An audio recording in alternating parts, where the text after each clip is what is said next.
In this presentation, we will delve into the fascinating world of regular expression engines.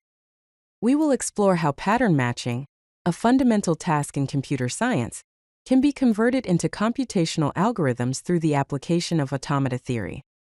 This involves using finite automata, which are abstract machines that can recognize patterns, to implement regular expression matching.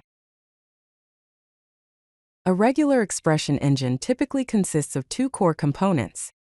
The first component is the parser, which takes a regular expression pattern as input and converts it into an abstract syntax tree, or AST. The abstract syntax tree is a hierarchical representation of the regular expression, making it easier for the engine to understand its structure. The second component is the automaton builder. This component takes the abstract syntax tree produced by the parser and transforms it into a finite automaton. This automaton is then used to perform the actual pattern matching. There are two main approaches when implementing regular expression engines: NFA-based and DFA-based. NFA stands for Non-deterministic Finite Automaton. NFAs are non-deterministic, meaning that for a given input symbol, there might be multiple possible paths the automaton can take. They are generally simpler to construct from a regular expression. DFA stands for Deterministic Finite Automaton. DFAs, on the other hand, are deterministic, meaning that for each input symbol, there is only one possible path. DFAs typically offer faster matching performance, since there is no need to explore multiple paths. Thompson's construction is a widely used algorithm for building an NFA from a regular expression. It is a recursive algorithm that constructs NFA fragments for each component of the regular expression. Here is a piece of code that shows Thompson's NFA construction. We define a function called build_NFA that takes a pattern as an argument. If the pattern is a character, then we return a create_character_NFA passing the character as argument. If the pattern is a concatenation, then we return a concat_NFA passing the result of calling recursively build_NFA with the left and right hand sides as the argument. Otherwise, if the pattern is a union, then we return a union_NFA passing the result of calling recursively build_NFA with the left and right hand sides as the argument. Thompson's construction utilizes basic NFA fragments to represent different parts of a regular expression. Two fundamental fragments are the character and epsilon fragments. The character fragment represents a single transition on a specific character, say a, and transitions from a start state to an accept state when the character a is matched. The epsilon fragment represents an empty transition, denoted by the symbol epsilon.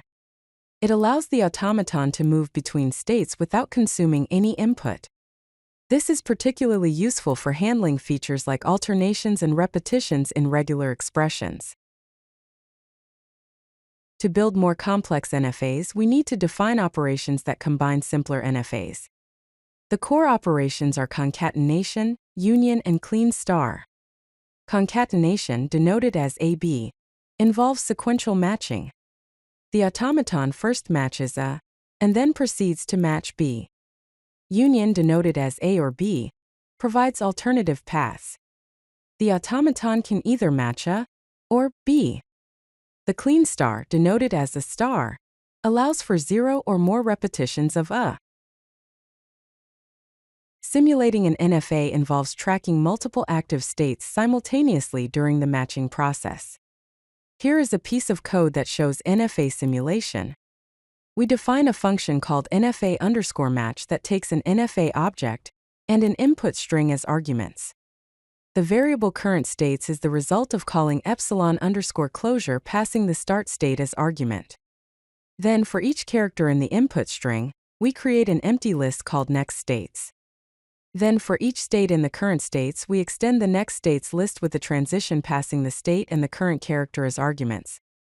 Finally, the current states becomes the epsilon_closure of the next states. The subset construction algorithm is a method to convert a non-deterministic finite automaton or NFA to a deterministic finite automaton or DFA. The key idea is that each state in the DFA corresponds to a subset of states in the NFA.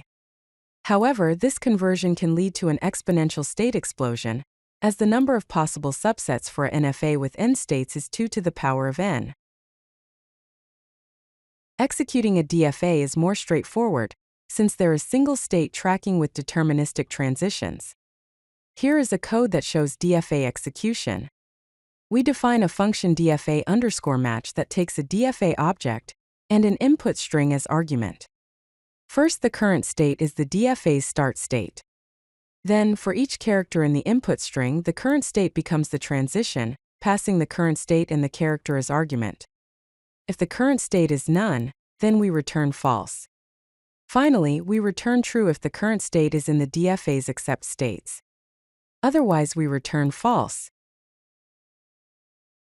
When comparing the performance of NFA and DFA-based regular expression engines, we need to consider two key metrics: construction time and execution time. For construction, NFA-based engines have a time complexity of order n, whereas DFA-based engines have a time complexity of order 2 to the power of n. This means NFA construction is generally faster. For execution, NFA-based engines have a time complexity of order n times m, where n is the length of the regular expression and m is the length of the input string, whereas DFA-based engines have a time complexity of order n. So DFA execution is generally faster. If you like this video, hit that like button and don't forget to subscribe. Visit CodeLucky.com for more such useful content.